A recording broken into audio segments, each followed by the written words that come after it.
cette histoire de fais pas ci, fais pas ça avec les familles Lepic et Boulet.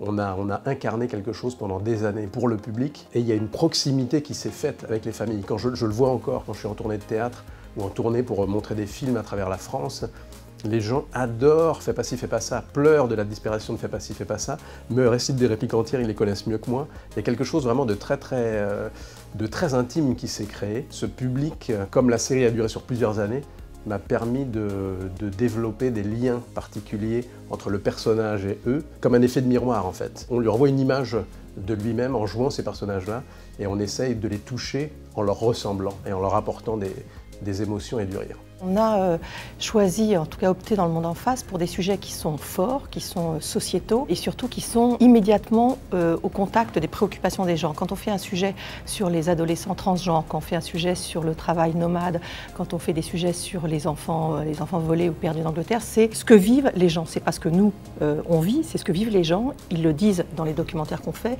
ils le disent en plateau après, parce qu'on veut toujours avoir des témoignages encore en plateau. Et la seule chose qui est importante, c'est ce que les gens ont à dire, c'est ce que les gens ont à exprimer.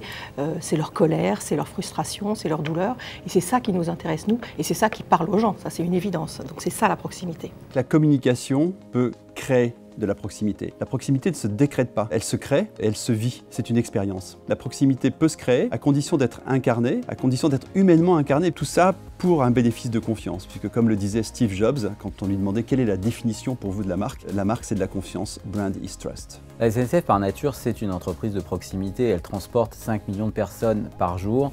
Le total, ça fait 1,7 milliard de transports dans l'année, donc par construction, c'est une entreprise de proximité. Et le numérique à la SNCF, c'est un peu l'hyper-proximité. Il y a 18 millions de Français qui ont l'application Oui SNCF dans leur poche. Quand on choisit d'aller sur le covoiturage avec Oui SNCF, comme on a décidé de le faire en décembre, on est encore plus proche des Français aujourd'hui.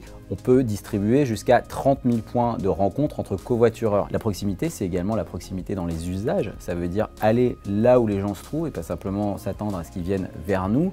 Par exemple, quand on propose la vente de billets sur Messenger, c'est 35 millions de Français qui sont des utilisateurs de Facebook qui peuvent maintenant acheter leur billet de train grâce à nous via Facebook. Les vecteurs de proximité dans notre métier sont assez pluriels. Quand on est autour d'une table, on est tous ensemble, on est dans cette proximité, je pense, positive. Et c'est vachement important dans un monde extrêmement dématérialisé, de rester ensemble sans avoir à prendre son téléphone pour parler à quelqu'un de l'autre côté de la planète.